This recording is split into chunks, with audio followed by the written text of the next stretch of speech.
Sallallahu ala. Ma huwal iman? Apa itu iman wahai Muhammad sallallahu alaihi wasallam? Antu minabillah, percaya kepada Allah, wa malaikatihi, percaya kepada malaikat, wa kutubihi, percaya kepada kitab-kitab, wa rusulihi, percaya kepada rasul-rasul, wal yaumil akhir, percaya bahwa dunia ini akan berakhir. Wa tu'mina billah, wa tu'mina bil qadri khairihi wa syarrihi, engkau percaya kepada takdir baik dan takdir buruk. 6. Siapa yang tidak percaya kepada rukun iman yang 6, maka dia tidak lagi diakui sebagai umat Muhammad sallallahu alaihi wasallam. Fitnah akhir zaman. Saya nak menjelaskan tajuk kita subuh ini. Fitnah, terjadi banyaknya siksa-siksa. Akhir zaman, di ujung zaman. Menunjukkan dulu ada awal zaman, sekarang ada akhir zaman. Ada awal masa dunia, kita sekarang sudah berada di ujung dunia. Manakala Nabi Muhammad SAW Isra dan Mi'raj, Abu Hurairah radhiyallahu an. Apa kata Abu Hurairah radhiyallahu an? Aku mendengar Nabi SAW bersabda, di antara tanda-tanda dekatnya hari kiamat itu adalah, dalam hadis ini ada 5. Yang pertama, yataqarabus zaman. Video ini, makanya tonton video dari awal sampai akhir, lihat video aslinya, jangan lupa subscribe. Masjid kita yang cantik dan indah ini setiap subuh memanglah ramai seperti ini. Betul? Insya Allah. Tajuk kita fitnah akhir zaman. Fitnah. Fitnah bahasa Melayu artinya tuduhan tak ada bukti. Tohmah sebenarnya. Fitnah dalam bahasa Arab, coba kita tengok dalam Al-Quran. A'udzubillahi minasyaitonirrajim. Wattaqu fitnah alladzi la tusibanna alladhina zalamu minkum khassah. Takutlah kamu kepada fitnah yang dia tidak akan menimpa kepada kamu yang zalim-zalim saja. Makna fitnah dalam ayat ini bukan fitnah tuduhan tanpa bukti tohmah. Fitnah dalam ayat ini artinya seksa, azab. Lalu kemudian dalam ayat Al-Quran yang lain pula disebutkan Allah Subhanahu wa taala, laisa 'alaikum junahun an taqsuru minas salati in khiftum ay yaftinakumul ladzina kafaru. Kamu boleh mengqasar salat kalau kamu takut terkena fitnah. Kamu boleh mengqasar salat ketika dalam keadaan musafir, perjalanan panjang, takut diseksa oleh orang kafir musyrik, kamu boleh mengqasar salat supaya jangan terlalu lama berhenti dikejar musuh. Maka yang 4 rakaat boleh kamu buat 2 rakaat. Fitnah di situ maknanya bukan tuduhan tanpa bukti, tapi makna fitnah adalah seksa. Maka tajuk kita fitnah akhir zaman. Makna fitnah di sini bukan tuduh. Al fitnatu asyaddu minal qatl. Fitnah itu lebih kejam daripada pembunuhan. Bukan fitnah menuduh tanpa bukti, tapi maknanya adalah siksa. Orang yang terkena siksa itu lebih menyakitkan daripada dibunuh. Sebab bila dia dibunuh, sekali pancung mati, selesai. Tapi bila dia tersiksa, maka amat sangat menyakitkan. Itulah maka kata ayat Al-Quran, al-fitnatu asyaddu minal qatl. Fitnah lebih kejam daripada pembunuhan, siksa lebih menyakitkan daripada dibunuh. Kalau disuruh pilih siksa apa pilih bunuh? Dua-dua tak nak. Pilih bunuh. Bunuhlah aku. Bila ada orang diseksa, dipotong tangannya, dipotong kakinya, dipotong telinganya, dipotong hidungnya, disuruh pilih. Nak mana? Atau potong kepala sekali. Baiklah potong kepala sekali. Sebab dia tak merasakan seksa. Supaya kita faham tentang tajuk kita ini. Tajuk kita adalah fitnah akhir zaman. Jadi makna fitnah di sini bukan tuduhan tanpa bukti, tapi makna fitnah adalah seksa-seksa. Akhir zaman. Kalau ada akhir tentu ada awal. Ada setengah kelompok mengatakan dunia ini tiada berawal, tiada berakhir. Kata dia dunia ini qadim, sama seperti Allah Subhanahu wa taala.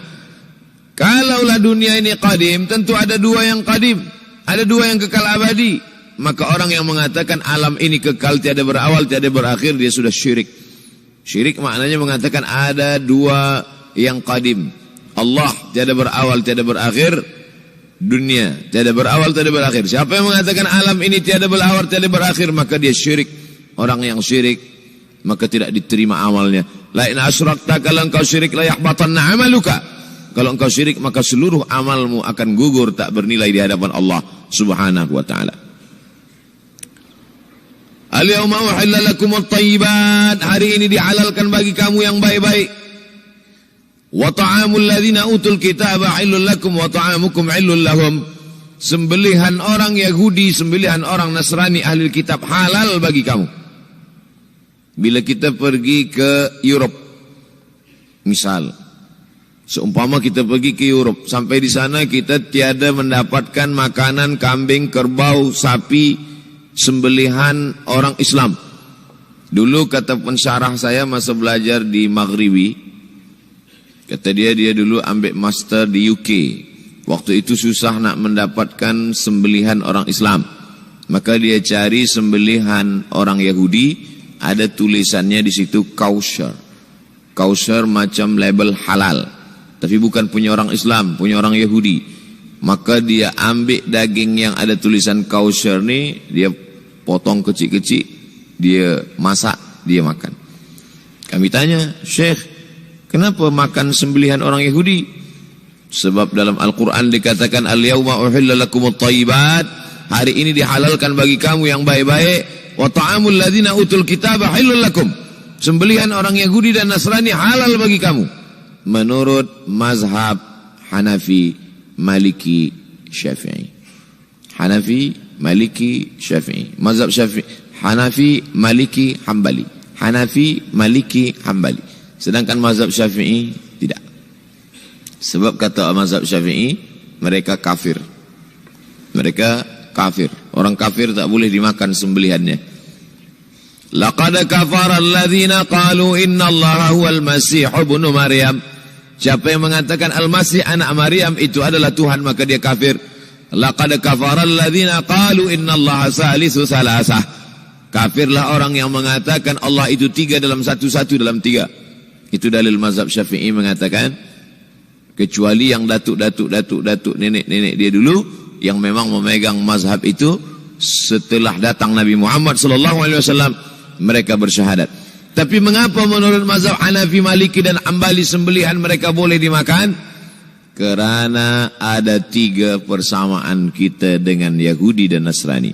Pertama, sama-sama percaya kepada Allah, walaupun Allah dia berbeza, tapi sama-sama percaya bahwa ada Tuhan, ada Allah. Yang kedua, percaya Allah mengirim Nabi. Yahudi percaya kepada Nabi Musa, Nasrani percaya kepada Nabi Isa. Maknanya Allah mengirim Nabi. Yang ketiga, ini yang menjadi tajuk kita subuh ini. Sama-sama percaya bahwa dunia akan berakhir. Yahudi mengatakan dunia akan berakhir, akan kiamat. Nasrani mengatakan dunia pun akan berakhir, hancur, akan kiamat. Bagaimana dengan Islam? Mahwal iman. Apa itu iman wahai Muhammad sallallahu alaihi wasallam? Antu'mina billah, percaya kepada Allah, wa malaikatihi, percaya kepada malaikat, wa kutubihi, percaya kepada kitab-kitab, wa rusulihi, percaya kepada rasul-rasul, wal yaumil akhir, percaya bahwa dunia ini akan berakhir. Wa tu'mina billah, wa tu'mina bil qadri khairihi wa syarrihi, engkau percaya kepada takdir baik dan takdir buruk. 6. Siapa yang tidak percaya kepada rukun iman yang 6, maka dia tidak lagi diakui sebagai umat Muhammad sallallahu alaihi wasallam. Fitnah akhir zaman. Saya nak menjelaskan tajuk kita subuh ini. Fitnah, terjadi banyaknya siksa-siksa. Akhir zaman, di ujung zaman. Menunjukkan dulu ada awal zaman, sekarang ada akhir zaman. Ada awal masa dunia, kita sekarang sudah berada di ujung dunia. Manakala Nabi Muhammad SAW Isra dan Mi'raj, dia melihat dalam perjalanan Isra Mi'raj itu ada seorang perempuan tua yang sedang bersolek. Jadi perempuan tua bersolek ini sudah nampak Nabi sejak masa Isra Mi'raj lagi. Jadi jangan terkejut bila sekarang nampak ada orang tua bersolek. Dah lama dah. Kata Nabi kepada Jibril, apa itu wahai Jibril? Kata Jibril, itulah dunia. Dunia sudah tua, tapi dia tetap juga ingin menampakkan dirinya muda. Dunia ini sudah tua, tak lama lagi akan hancur binasa. Idza sama'um fatarat, langit terbelah. Wa idzal kawakibun tasarat, planet akan hancur, berkeping. Wa idzal biharu fujirat, lautan akan meletup, naik ke darat, hancur semuanya. Wa idzal quburu bu'athirat, dan kubur akan dibangkitkan, semua yang ada di dalam tanah ini akan bangkit. Alimat nafsum ma qaddamat wa akharat. Kenapa tanah ini tidak bergulung? Kenapa tanah ini tidak bergoncang? Kenapa kulit tanah ini tetap stabil? Sebab ada pakunya. Seperti kertas yang ditempel di dinding, datang angin kencang. Manakala angin kencang datang, kertas tak bergoyang sebab ada pakunya. Apa paku tanah ini? Surah An-Naba juzuk 30. Wal jibala autada. Kami jadikan bukit-bukit, gunung-gunung sebagai autada, pasaknya. Kalau kita membuat kemah, ada tiang. Tiang ini bergoncang. Bagaimana supaya tiang ini tidak bergoncang? Pasang pasak-pasak di tepi tiang. Pasak dunia ini adalah bukit-bukit. Kalau kita menengok ada bukit, maka sebenarnya sepertiganya saja yang ada di atas. Bukit yang besar di atas itu sepertiga, 2/3 bukit terhunjam, tertanam ke dalam tanah. Wal jibala autada. Tapi sampai masanya nanti bukit ini akan tercabut. Wa takunul jibalu kal ihnil manfush. Wa takunul jibal, bukit-bukit kal ihni, seperti bulu kambing. Manfush, bulu kambing yang dihembus angin. Hebatnya ayat-ayat Al-Quran itu, Allah memilih kata-kata sesuai dengan keadaan. Sembayang malam berat, nak jaga tidur malam berat. Kata berat bangun malam itu mengucapkannya pun berat. Wa minal laili fatahajjad. Tahajjad berat. Sebagaimana beratnya jaga tengah malam, begitu Allah pilihkan kata yang berat. Tahajjad berat.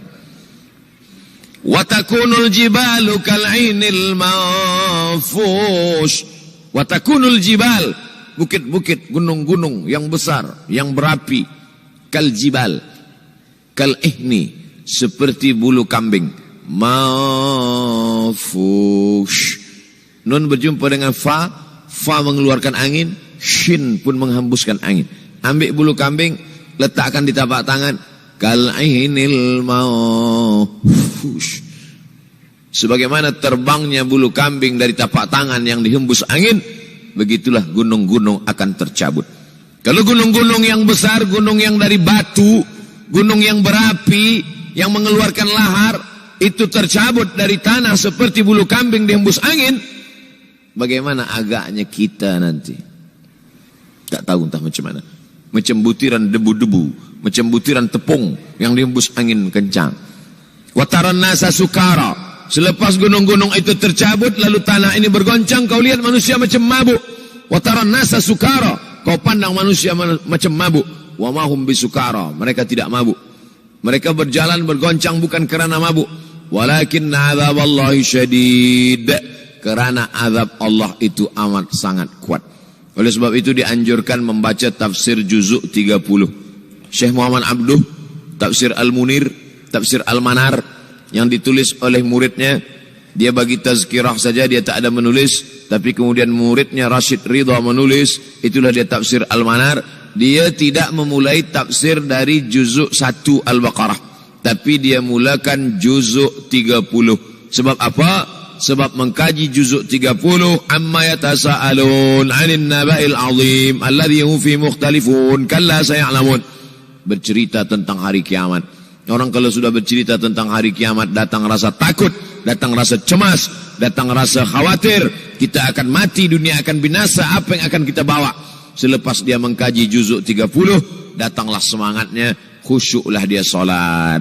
Datang semangatnya beribadah, datang hilang rasa cinta harta, dia akan berwakaf, berinfak, bersedekah. Maka fitnah akhir zaman ini perlu dikaji selalu supaya kita mendatangkan khusyuk dalam hati, takut dalam hati, ridha menerima keputusan Allah Subhanahu wa taala. Fitnah akhir zaman.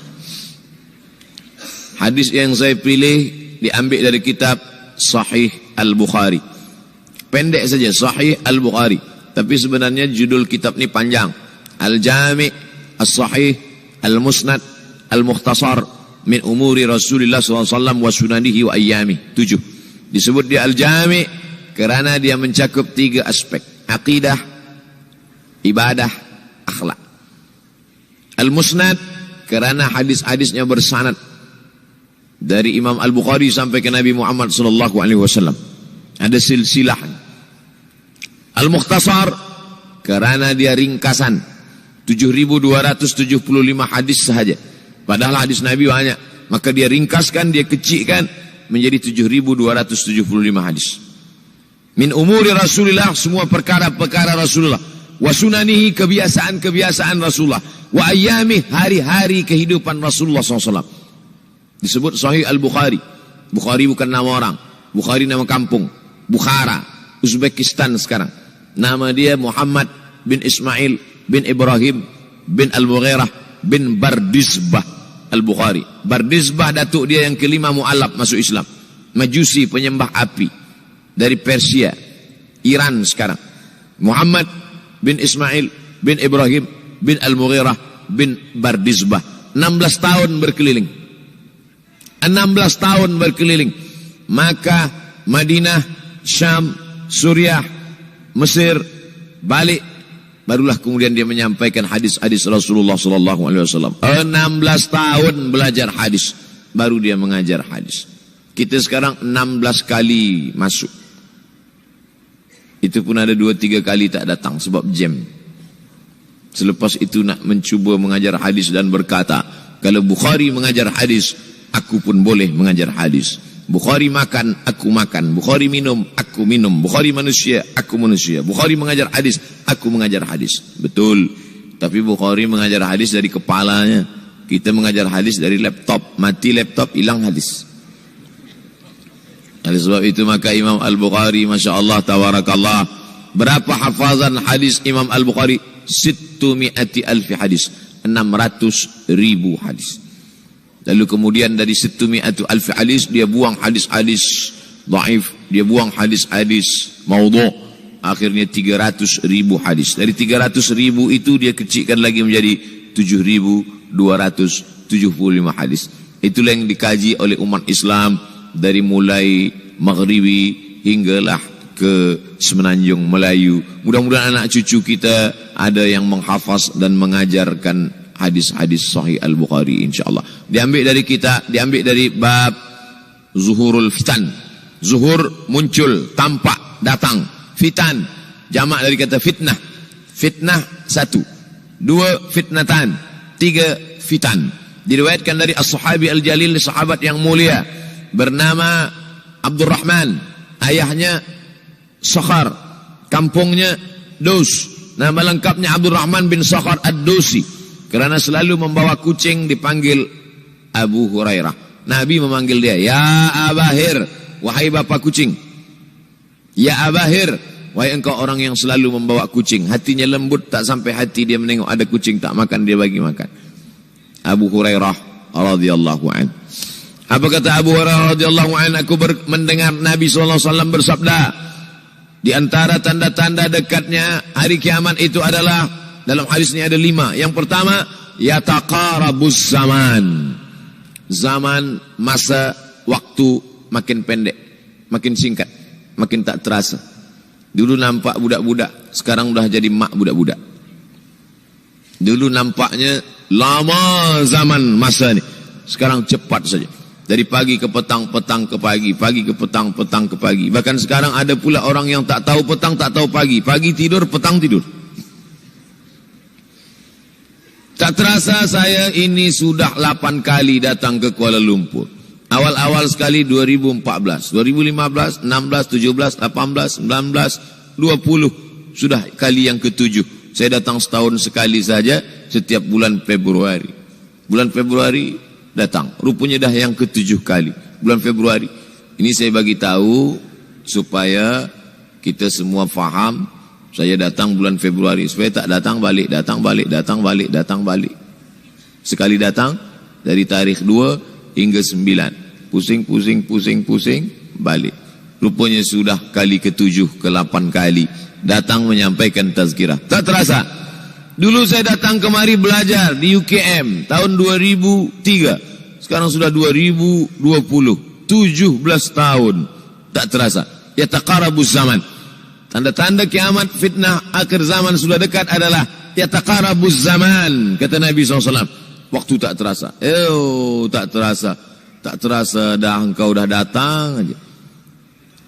Tak terasa waktu begitu cepat engkau sudah datang saja nak menagih hutang, kata dia. Orang berhutang ni pun rupanya tak terasa juga orang datang. Yang memberi pinjaman pula terasa lama betul. Apakah beza antara 5 minit dulu dengan 5 minit sekarang? Sama. Apakah beza antara 24 hours, 24 jam dulu dengan 24 jam zaman Nabi dengan 24 jam zaman sekarang? Sama. Tak ada beza. Mataharinya sama, bulannya sama, buminya sama. Yang berkeliling mengelilingi matahari sama. Apa yang membuat berbeza? Apa yang membuat zaman itu yataqarabuz zaman? Ada hal-hal yang membuat kita sibuk. Dulu tak ada google.com, dulu tak ada Facebook, dulu tak ada Twitter, dulu tak ada BBM, dulu tak ada Instagram. Sekarang waktu habis.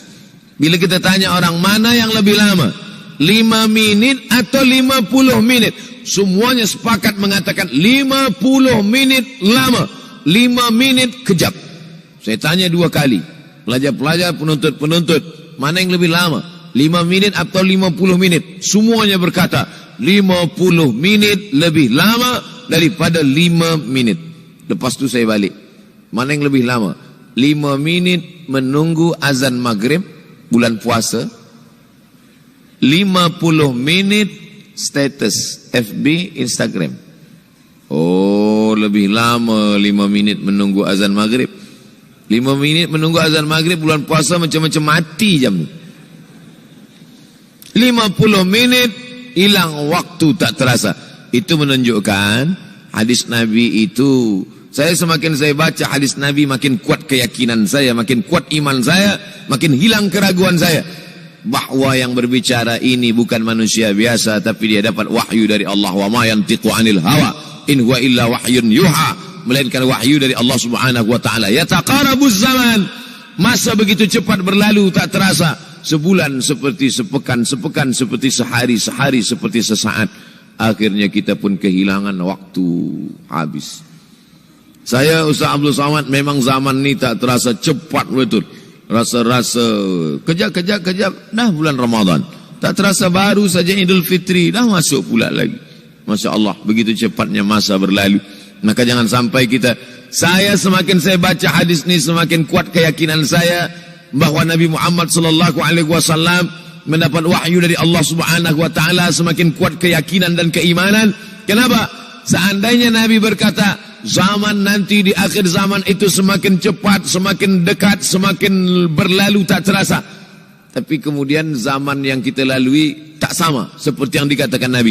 Mungkin datang juga keraguan dalam hati, betulkah ini? Tapi ternyata 1441 tahun lampau, 1440 tahun yang lalu Nabi mengatakan, dan hari ini terbukti zaman begitu cepat berlalu. Masya Allah, tabarakallah. Hari inilah ditemukan internet, hari ini datang television, hari ini datang WhatsApp, hari ini datang yang melalaikan kita daripada Allah Subhanahu wa taala. Sehingga waktu datang sembang-sembang, cerita-cerita, tengok ini, update ini, tulis ini, tengok ini, pandang ini. Habis waktu berlalu. Padahal waktu inilah yang akan ditanya oleh Allah Subhanahu wa taala. 6 kali Allah bersumpah demi waktu. Terbit fajar. Wal fajri wa layalin nashr. Masuk waktu subuh. Was subhi idza tanaffas. Masuk waktu duha. Wad duha wal laili idza saja. Masuk waktu siang. Wan nahari idza tajalla. Masuk waktu asar. Wal asri innal insana lafi khusr. Masuk waktu malam. 2 kali Allah bersumpah demi waktu malam. Wal laili idza saja. Wal laili idza yaghsha. Kenapa hadis ini yang Ustaz bahaskan? Kami nak mendengar hadis tentang Dajjal dah lahir atau belum? Dajjal dah hadir. Mana bukti Dajjal dah hadir? Kurma bisan tidak lagi berbuah. Bila kurma bisan tidak berbuah, Dajjal dah tak datang. Kurma besan sekarang sudah berkurang, tak berbuah. Lalu kemudian apa lagi? Ain Zuhar, mata air dari Ain Zuhar sudah kering. Sudah kering. Oleh sebab itu, tapi manakala dulu datang Habib Umar bin Hafiz, saya hadir majelis itu, adalah seorang bertanya, Habib, ya, Imam Mahdi dah lahir atau belum? Saya tengok, Habib menjawab, sepertinya dia macam tak suka pertanyaan itu. Kata dia, kita tak perlu mencari-cari dia dah lahir atau belum, kampung dia di mana, dia lahir di hospital mana, dia tak perlu.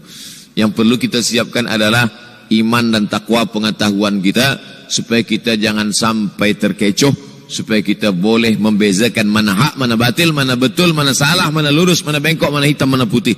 Sehingga dengan istiqomahnya kita beribadah ini, kita boleh membezakan mana Al-Masih yang original, yang asli, mana Al-Masih Ad-Dajjal. Makanya tadi sebelum salam kita berkata, Allahumma inni a'udzubika min azabi jahannam, wa min azabil qabri, wa min fitnatil mahya wal mamat, wa min syarri fitnatil masihid Dajjal. Membaca, menghafaz 10 ayat di awal surah Al-Kahfi. Siapa yang menghafaz 10 awal ayat, hadis lain mengatakan 10 akhir, 10 awal 10 akhir, elok dua-duanya. Tapi Masya Allah, tabarakallah, anak-anak kita yang pakai jubah, pakai sorban putih ini, daripada tahfiz Quran, mereka tidak hanya menghafaz 10 awal 10 ujung, dari awal sampai ujung dia hafaz, 30 juzuk dia hafaz. Mudah-mudahan anak-anak kita penghafaz Al-Quran. Allahumma ja'al abna'ana wa banatina min huffazil Quran wal hafizat. Jadikan anak-anak kami menjadi para penghafaz Al-Quran, ya Allah, supaya selamat dia daripada fitnah Al-Masih Ad-Dajjal. Tapi saya pilihkan hadis tentang yang 5 ini. Dengan 5 ini kalau kita amalkan, insya Allah Allah akan selamatkan kita dari fitnah akhir zaman ini. Yang pertama, manfaatkan waktu, kerana waktu di akhir zaman ini yataqarabuz zaman. Kerana waktu semakin dekat tak terasa, hilang, berlalu. Maka isilah waktu ini dengan ibadah. Jangan sampai ada waktu yang kosong. Duduk sejenak kosong, berselawat. Allahumma salli ala sayyidina Muhammad wa ala ali sayyidina Muhammad. Allahumma salli ala sayyidina Muhammad wa ala ali sayyidina Muhammad. Sempat-sempatkan ambil wuduk, solat duha, walau 2 rakaat. Sempat-sempatkan sebelum tidur malam, solat witir 3 rakaat. Supaya tidur kita sentiasa dalam wuduk, dan kita sempat salat witir. Andai mati kita malam itu, insyaallah mati dalam keadaan husnul khatimah. Usolli sunnatal witri 3 raka'atin lillahi ta'ala. Nanti malam jaga tidak witir lagi, hanya tahajud saja. Sempat-sempatkan salat tahajud. Elok amat sangat baik salat wudu 2 rakaat.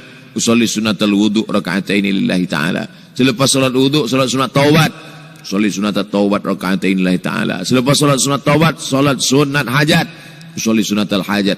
Selepas itu barulah solat sunat tahajud 8 rakaat. Nak tambah lagi 10, 12, 14, elok, tak salah, karena dia tiada batasan. Adakah sahabat Nabi yang melakukan ini? Ada. Qatadah bin Nu'man, dari selepas Isya sampai azan subuh. Imam Ahmad bin Ambal, dari selepas Isya sampai azan subuh. Bahkan mereka menghatamkan Al-Quran dalam tahajud mereka. Maka bahkan ada imam yang disebut dengan As-Sajjad, kerana banyak sujud kepada Allah Subhanahu wa ta'ala. Kerana akhir zaman ini godaan begitu besar. Dulu orang tengah malam tahajud, jam 2 malam, jam 3 malam dia bangun. Kerana dia membaca hadis sab'atun yudhilluhumullah. Ada 7 golongan yang mendapatkan naungan Allah. Yauma la dhilla illa dhilluh. Hari itu tak ada naungan kecuali naungan Allah. Rajulun, ada seseorang, zakarallah, dia berzikir mengingat Allah, khalian, di tengah malam, tak ada manusia. Fafadat ainahu, menetes air matanya. Maka yang pertama ini, jangan sampai kita kehilangan waktu. Kerana waktu, al-waktu kasaif, waktu ini seperti pedang. Illam taqta'hu qata'aka. Kalau tidak kau patahkan dia, kalau kau dapat pedang, patahkan. Sebab kalau tidak kau patahkan, dia yang akan memotong engkau, mematahkan tulang-tulang engkau. Waktu ini kalau tidak kita manfaatkan, kita akan ditanya tentang waktu, kemana saja waktu yang sudah kau pakai. Inna sam'a, pendengaran, wal basar, penglihatan, wal fuad, hati, kullu ulaika kana anhu mas'ula. Semua akan disoal, semua akan diminta tanggungjawab di hadapan Allah. Kemana waktu yang sudah aku bagi dulu engkau pakai? Yang pertama nanti ditanya, la tazulu qadama 'abdin yaumal qiyamah Kaki anak Adam tidak akan bergeser, tidak akan beralih dari tempat tegaknya pada hari kiamat. Hatta yus'al, sampai dia disoal, sampai dia ditanya. La tus'alunna yawma idzin 'anin na'im. Banyak yang akan ditanya nanti. Tapi Nabi bagi tahu, di antara yang akan ditanya dari sekian banyak nikmat itu, 4. Yang pertama, an umrihi fima afnah. Umur kemana engkau habiskan? Hari ini ada anak-anak muda belia umurnya 17 tahun. 17 tahun habis menghafaz Al-Quran. 17 tahun habis iktikaf dalam masjid. 17 tahun habis berzikir, berjubah, bersorban, mengabdikan ilmu, berkhidmat kepada ulama. 17 tahun habis. Tapi ada pula yang dibalik, 71 tahun habis. Rumah, office, kopi, rumah, office, kopi, rumah, office, kopi, batuk, mati, habis. Apa yang dapat kita bawa menghadap Allah SWT? Yang pertama, yataqarabuz zaman. Yang kedua adalah wa yanqusul ilmu. Ilmu semakin berkurang. Kalau sudah ilmu berkurang, apa yang bertambah? Jahil. Kalau ilmu bertambah, jahil berkurang. Kalau ilmu berkurang, jahil bertambah. Mana ada orang jahil cakapnya didengar orang? Saya dulu awal-awal membaca hadis ini, wa yanqusul ilmu. Ilmu berkurang, jahil bertambah. Rasanya tak mungkin, tak logik, tak masuk akal. Mana ada orang tak berilmu cakap dia didengar? Sekarang baru saya faham. Dulu orang tak berilmu ditinggalkan orang. Sekarang orang tak berilmu asal dia pandai berbicara, dia akan didengar orang. Bahkan orang jahil pula punya channel. Apa namanya? Jahil.com. Orang jahil punya channel. Banyak pula follower dia daripada follower kita. Banyak pula viewer dia daripada viewer kita. Sebab apa? Sebab yang menyaksikan tiada berilmu, yang berbicara tiada ilmu. Oleh sebab itu maka kita galakkan menuntut ilmu di majlis-majlis ilmu. Untuk apa Abdul Somad sudah berumur 43 tahun pun masih pergi juga lagi ke Sudan belajar?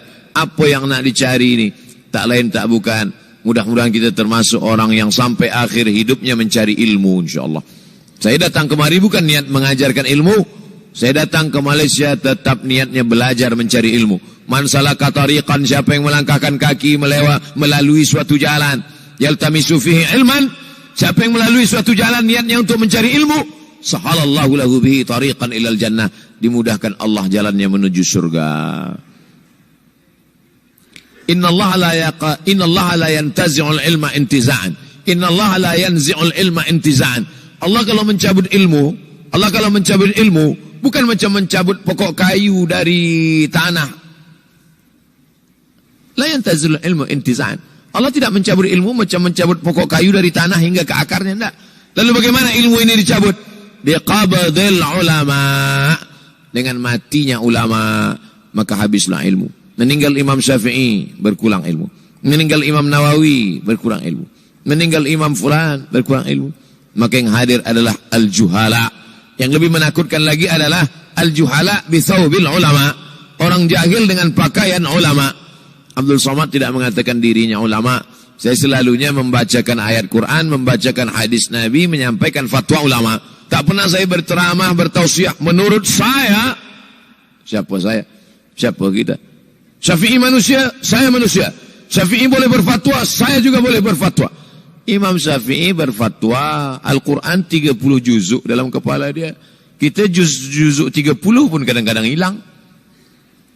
Imam Syafi'i balik dari masjid ke rumah, dia tutup telinga.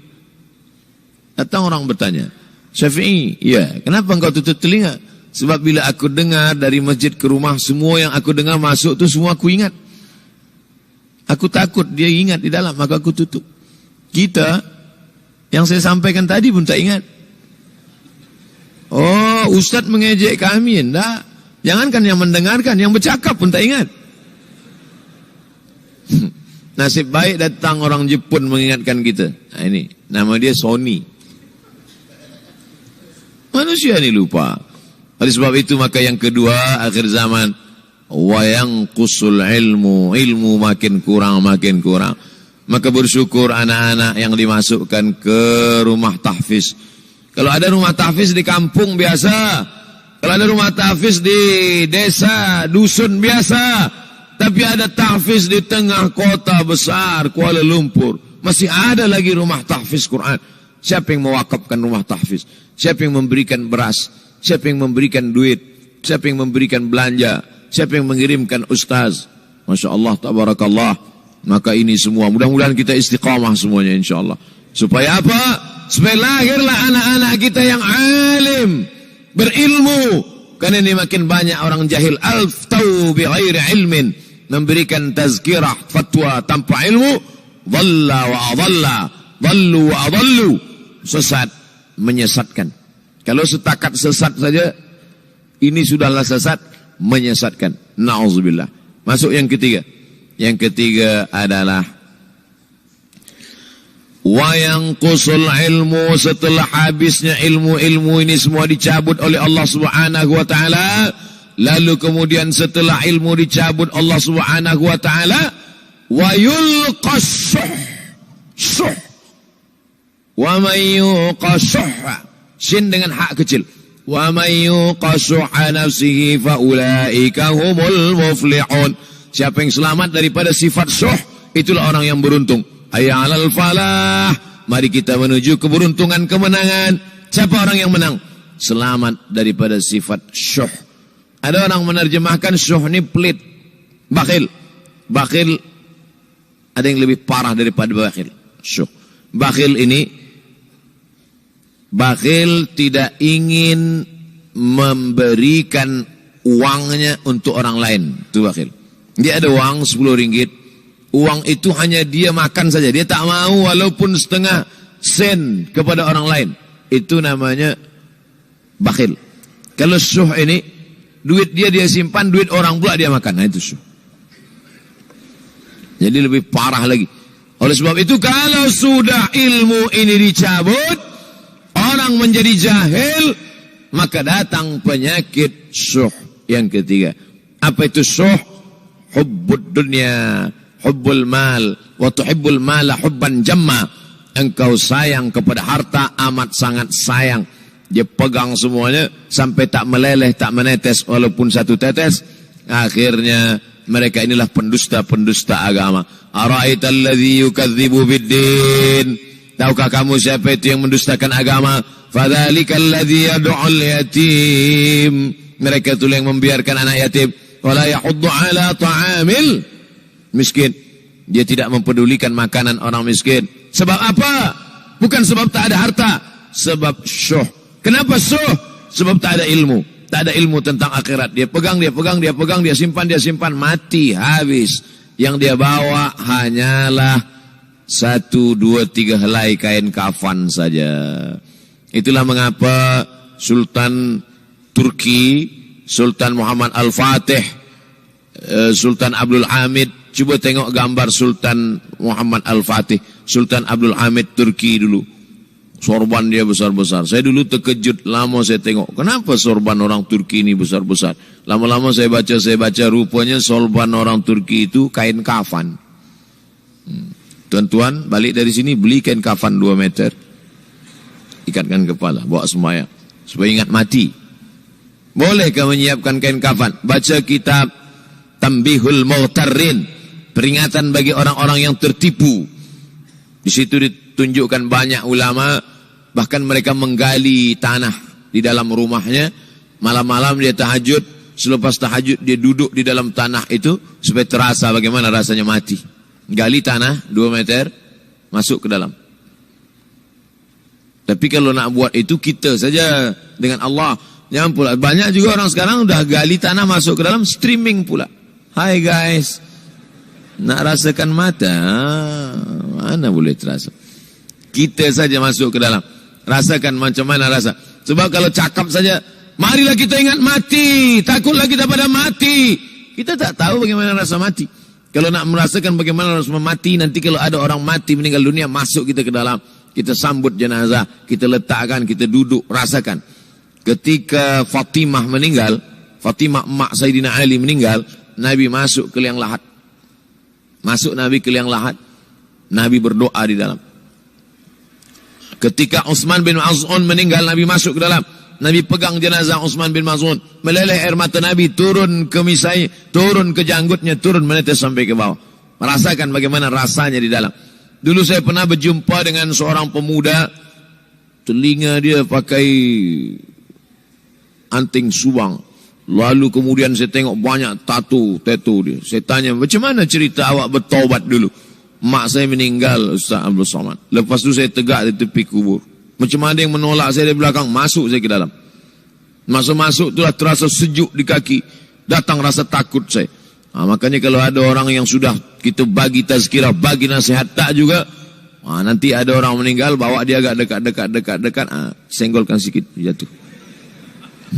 Gitu caranya supaya kita terasa mati ini, supaya apa? Hilangkan penyakit syuh, cinta harta, takut mati, dan membuat kita menjadi bakhil, pelit, na'udzubillah. Yang keempat, wa tazharul fitan. Ini yang terkait dengan tajuk kita yang keempat. Wa tazharul fitan. Banyaklah fitnah, siksa. Dulu masa saya kelas 1 madrasah tahun 1990, berkumpullah kami bersama-sama dengan cikgu mengkaji masalah apa? Masalah Bosnia Herzegovina, mengamuk Slobodan Milosevic, menghancurkan umat Islam di Bosnia. Sampai ada yang meminta fatwa kepada Syekh Yusuf Al-Qardawi, bolehkah perempuan yang perempuan Bosnia yang dirogol tentara Serbia hamil, bolehkah dia menggugurkan anaknya? Kata Syekh Yusuf Qardawi, tak boleh. Maka dia biarkan saja anak itu lahir dan dia tidak dianggap berdosa kerana ini sudah takdir Allah SWT. Bagaimana mereka dibunuh? Maka makin banyaklah selepas Bosnia datang pula yang terjadi di Rohingya, di Uighur. Umat Islam berkumpullah presiden-presiden negeri Islam di Kuala Lumpur. Erdogan datang, kumpul semuanya membahas bagaimana nak menolong Muslim Uighur. Rupanya umat Islam pun tak sanggup nak menolong. Apa yang boleh dilakukan di Uighur? Berdoalah umat Islam. Rupanya Allah kalau mau menolong, mudah saja. Mudah saja Allah menolong. Tidak datang rudal skat, tidak datang tentera, tidak datang senjata. Cukup datang corona. Selesai. Allah Subhanahu wa ta'ala. Wa makaru wa makarallah. Mereka membuat tipu daya, Allah balas dengan tipu daya yang lain. In tansurullah, kalau kau tolong, ittaqu da'watal mazlum, takutlah kamu terhadap doa orang-orang yang teraniaya. Fa innahu laisa bainahu wa bainallahi hijab, karena di antara dia dengan Allah tak ada hijab sama sekali. Wa yakthurul wa tazharul fitan, banyaklah fitnah. Yang terakhir yang kelima, wa yakthurul haraj. Wa yakthurul haraj, banyak terjadi haraj, kata Nabi. Sahabat pun bertanya, ya Rasulullah, wa mal haraj? Apa haraj itu ya Rasulullah? Kata Nabi SAW, al-haraj al-qatlu. Nanti di akhir zaman itu akan banyak pembunuhan. Dulu pun banyak juga pembunuhan, tapi tak banyak sekarang. Pembunuhan di Palestin sampai sekarang tak berakhir. Pembunuhan Rohingya tak berakhir. Pembunuhan di Uighur. Pembunuhan. Dulu imam-imam masjid, imam salat tarawih dulu di Masjidil Haram, Allahumma ansuril Islam wal muslimina fi Palestin. Dulu satu aja. Selepas itu bertambah, Allahumma ansuril Islam wal muslimina fi Palestin wa Suriah. Selepas itu bertambah lagi, Allahumma ansuril Islam wal muslimina fi Palestin wa Suriah wal Yaman. Selepas itu bertambah, wa Uighur wa, akhirnya wa fi kulli makan. Semakin bertambah. Oleh sebab itu maka ini di antara fitnah akhir zaman. Man lam yahtam bi amril muslimin falaysa minhum. Selepas kita kaji hadis ini, apa tujuan kita? Tujuan kita semakin menguatkan keyakinan, banyak-banyak beribadah, nasihatkan anak menantu, sahabat, jiran, tetangga supaya semakin istiqamah menjalankan syariat, rajin-rajin solat berjamaah, banyak-banyak berzikir, hatamkan Al-Quran, banyak-banyak berinfak, banyak-banyak bersedekah. Andai mati kita, insya Allah mati dalam keadaan husnul khatimah. السكر